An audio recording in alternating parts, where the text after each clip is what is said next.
de meilleures notes. Que signifie cette prétendue éducation?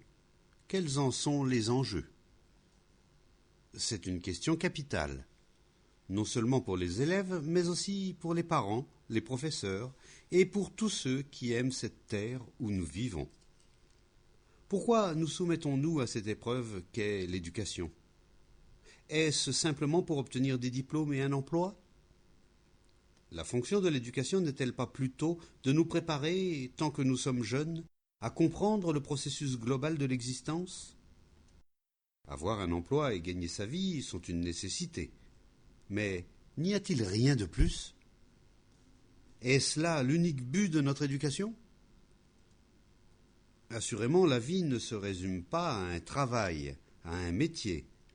La vie est une chose extraordinaire, un grand mystère, ample et profond, un vaste royaume au sein duquel nous fonctionnons en tant qu'êtres humains.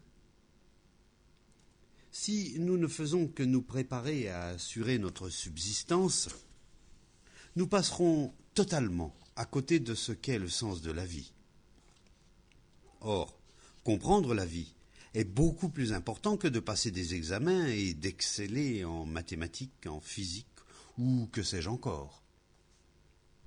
Donc, que nous soyons enseignants ou étudiants, l'essentiel n'est-il pas de nous demander pourquoi nous éduquons ou nous sommes éduqués? Et quel est le sens de la vie?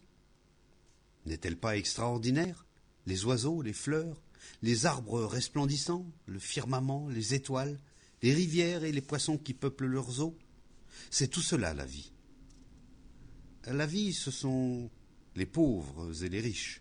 C'est la lutte incessante entre groupes, entre races, entre nations. La vie, c'est la méditation. C'est ce qu'on appelle la religion. Mais c'est aussi l'esprit et ses subtils secrets, les jalousies, les ambitions, les passions, les peurs, les accomplissements et les angoisses. La vie, c'est tout cela et bien plus encore. Mais en général, nous nous préparons à n'en appréhender qu'un petit recoin. On décroche certains diplômes, on trouve un emploi, on se marie, on a des enfants, et l'on devient peu ou prou une espèce de machine. On reste craintif et anxieux, on a peur de la vie. L'unique fonction de l'éducation est-elle donc de nous préparer à répondre à une vocation, à obtenir la meilleure situation possible, ou bien de nous aider à comprendre la vie?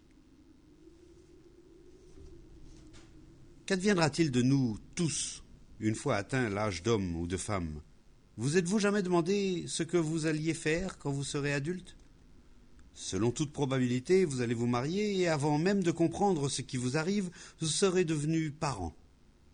Vous serez alors ligoté à votre bureau ou à votre cuisine, où vous allez peu à peu dépérir. Votre vie va-t-elle se résumer à cela? Vous êtes-vous déjà posé la question? Cette question n'est-elle pas légitime? Si vous êtes issu d'une famille riche, une belle situation vous attend. Votre père peut vous assurer un emploi rémunérateur, ou vous pouvez faire un beau mariage. Mais là encore, vous allez vous abîmer, vous détériorer. Est-ce que vous saisissez?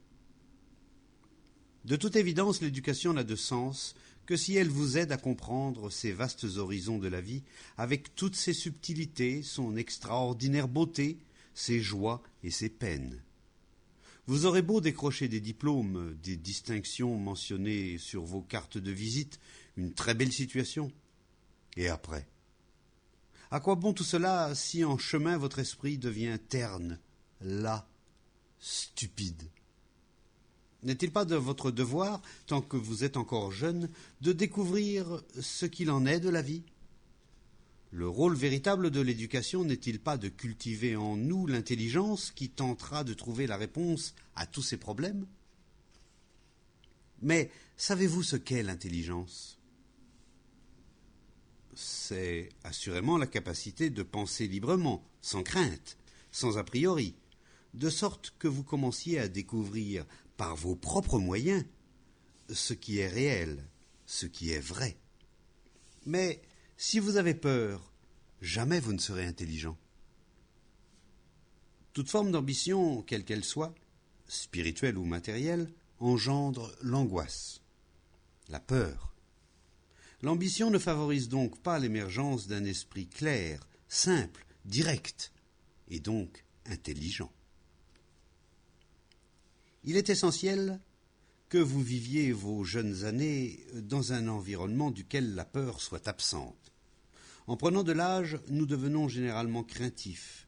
Nous avons peur de la vie, du chômage, des traditions, peur des voisins, des réflexions de notre conjoint, peur de la mort. La peur, sous une forme ou sous une autre, habite la plupart d'entre nous. Or, là où règne la peur, point d'intelligence. N'est-il donc pas possible pour nous tous, alors que nous sommes jeunes, de vivre dans un environnement exempt de peur, dans une atmosphère de liberté, celle-ci consistant non pas à agir à sa guise, mais à comprendre l'ensemble du processus de la vie. La vie est authentiquement belle, sans rapport avec ce que nous en avons fait, une chose affreuse.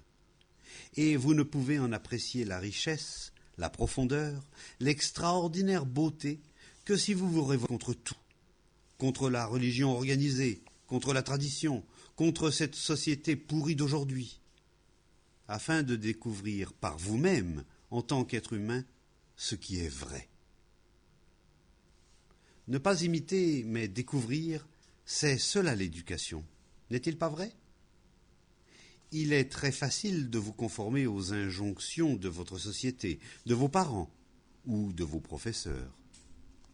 C'est un mode d'existence sans risque ni problème, mais qui n'est pas la vie, car il porte en germe la peur, la décrépitude et la mort. Vivre, c'est découvrir par soi-même le vrai, et cela n'est possible que lorsque la liberté est là, lorsqu'il y a en vous, au plus profond de vous, une révolution permanente. Mais vous n'êtes pas encouragé dans ce sens.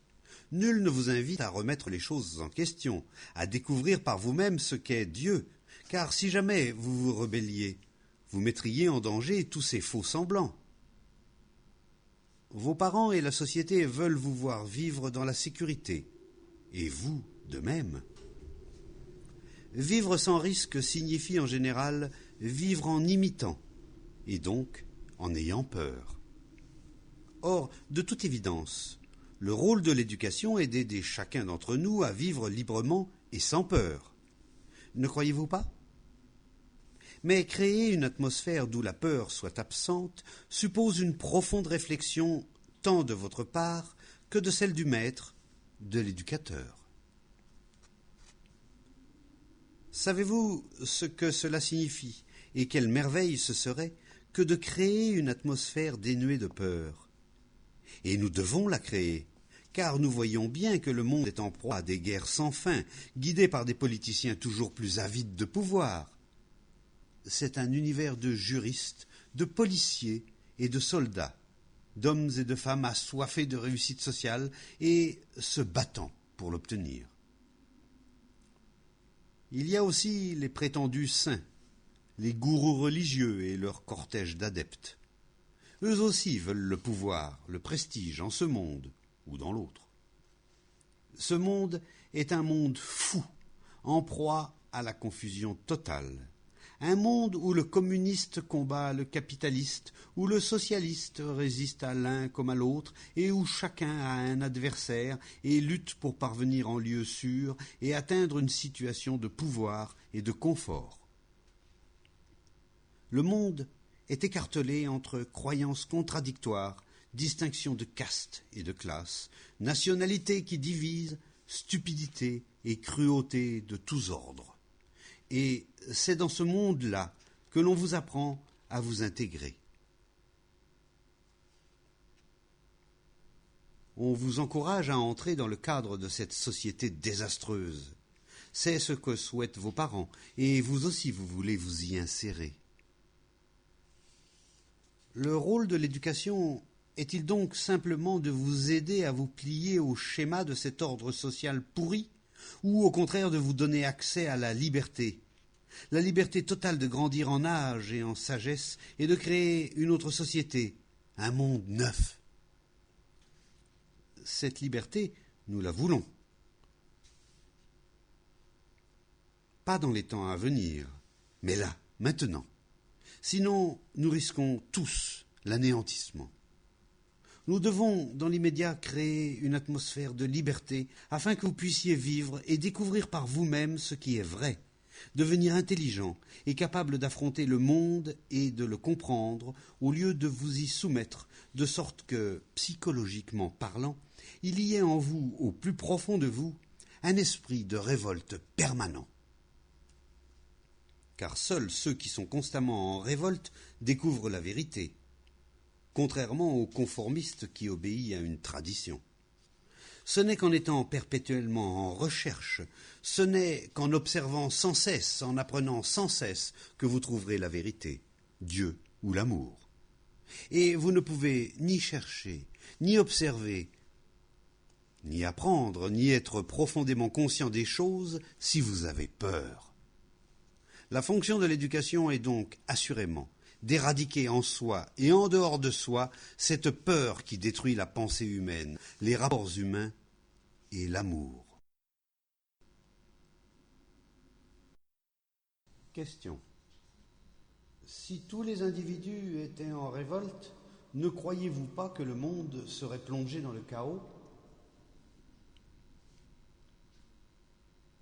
Écoutez d'abord la question, car il est très important de comprendre la question et de ne pas se contenter d'attendre une réponse. La question est celle-ci. Si tous les individus étaient en révolte, le monde ne serait-il pas dans le chaos ? Mais la société actuelle baigne-t-elle dans un ordre à ce point parfait que, si tout le monde se révoltait contre elle, ce serait le chaos ? Le chaos n'est-il pas déjà là, en ce moment même ? Tout est-il magnifique, exempt de corruption ? Tout le monde mène-t-il une existence heureuse, pleine et riche ? L'homme ne se bat-il pas contre son semblable ? N'est-ce pas le règne de l'ambition, de la compétition sauvage ? Le monde vit donc déjà dans le chaos. Telle est la première constatation à faire. Ne prenez pas pour acquis le fait que cette société soit en ordre. Ne vous laissez pas hypnotiser par les mots. Que ce soit ici, en Europe, ou en Amérique, ou en Russie, le monde est en voie de décadence. Si vous voyez cette décadence, vous êtes face à un défi. Vous êtes mis au défi de trouver une solution à ce problème urgent. Et la façon dont vous relevez ce défi a de l'importance, n'est-ce pas ? Si vous réagissez en tant qu'hindou, bouddhiste, chrétien ou communiste, votre réponse reste très limitée. Cela revient à ne pas répondre du tout. Vous ne pouvez répondre de manière complète et adéquate que si vous êtes sans peur, si vous ne pensez pas en tant qu'hindou, communiste ou capitaliste. C'est en tant qu'être humain intégral que vous vous efforcez de résoudre le problème. Et vous ne pouvez le résoudre que si vous êtes en révolte contre tout le système, contre l'ambition, la soif de posséder, qui sont les fondements mêmes de la société. Si vous n'êtes vous-même ni ambitieux, ni avide, ni cramponné à votre propre sécurité, alors vous pouvez répondre au défi et faire éclore un monde nouveau. Question. Se révolter, apprendre, aimer, s'agit-il de trois processus distincts ou simultanés ? Bien entendu, il ne s'agit pas de trois processus distincts, mais d'un processus unitaire. Il est très important, notez-le bien, de découvrir le sens de la question. Cette question se fonde sur la théorie et non sur l'expérience. Elle n'est que verbale, intellectuelle. Elle n'est donc pas valable. Celui qui est sans crainte et vraiment révolté, celui qui s'efforce de découvrir ce que veulent dire apprendre et aimer, cet homme-là ne demande pas s'il s'agit d'un seul ou de 3 processus. Nous manions si habilement le langage et nous croyons qu'en offrant des explications, nous avons résolu le problème. Savez-vous ce qu'apprendre signifie ? Quand on apprend vraiment, on apprend tout au long de sa vie, sans être l'élève d'aucun maître en particulier. Tout est prétexte à apprendre. Une feuille morte, un oiseau en vol, une odeur, une larme, les pauvres et les riches, ceux qui pleurent, le sourire d'une femme, l'arrogance d'un homme. Tout sert de leçon. Il n'est donc pas question de guide, de philosophe, de gourou, ni de maître. Le maître, c'est la vie elle-même, et vous êtes en état d'apprentissage permanent. Question. Est-il exact que la société est fondée sur l'instinct de possession et l'ambition ? Mais sans ambition, ne serions-nous pas voués au déclin ? Voici une question capitale qui mérite toute notre attention. Savez-vous ce qu'est l'attention ? Découvrons-le ensemble. Dans un cours, lorsque vous regardez par la fenêtre ou que vous tirez les cheveux du voisin, le professeur réclame votre attention. Qu'est-ce que cela signifie ? Que la matière étudiée ne vous intéresse pas. Le professeur vous oblige donc à être attentif. Et ce n'est pas du tout cela, l'attention. L'attention véritable naît lorsqu'une chose vous intéresse profondément. Alors, vous avez vraiment envie de tout savoir sur elle.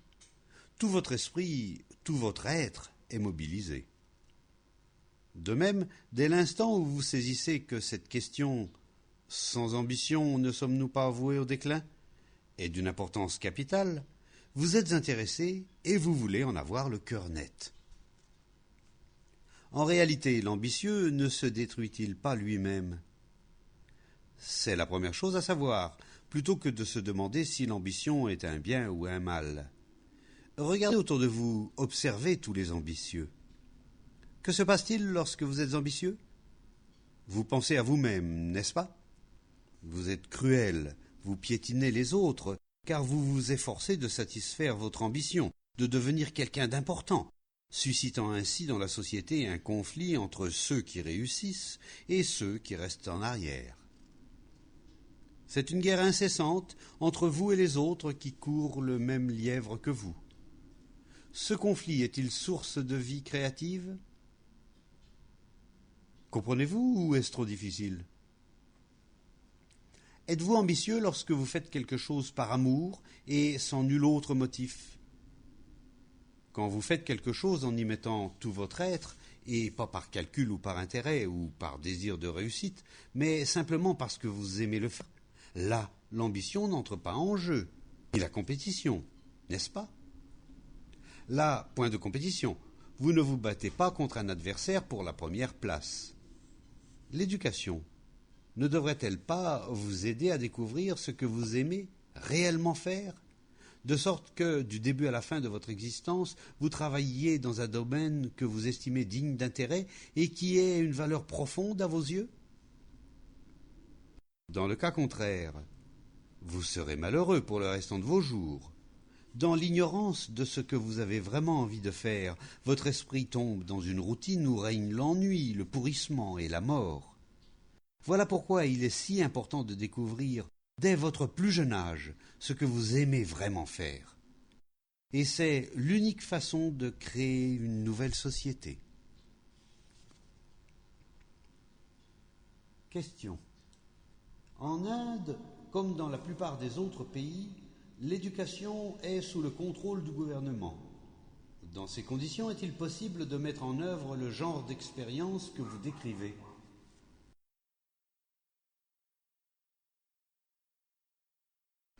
Sans aide gouvernementale, une école du genre de celle-ci pourrait-elle survivre ? Telle est la question que pose ce monsieur. Il constate que dans le monde entier, tout est de plus en plus contrôlé par les gouvernements, les hommes politiques, les détenteurs d'autorité qui veulent modeler nos esprits et nos cœurs et orienter notre pensée. Que ce soit en Russie ou ailleurs, la tendance est au contrôle accru du gouvernement sur l'éducation. Et cet interlocuteur demande s'il est possible que le genre d'école dont je parle puisse voir le jour sans aide gouvernementale. Et vous, au fait, qu'en dites-vous ? En réalité, si vous croyez qu'une chose a de l'importance et une vraie valeur, vous mettez tout votre cœur dans ce projet, sans souci des gouvernements et des dictates de la société. Alors il réussira. Mais pour la plupart d'entre nous, le cœur n'y est pas. Voilà pourquoi nous posons ce genre de questions.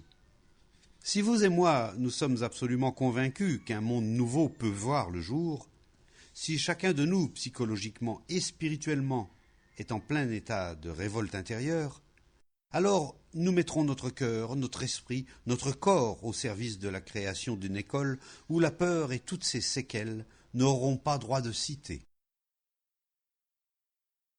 Voyez-vous, monsieur, toute démarche révolutionnaire naît d'une poignée d'hommes qui perçoivent ce qui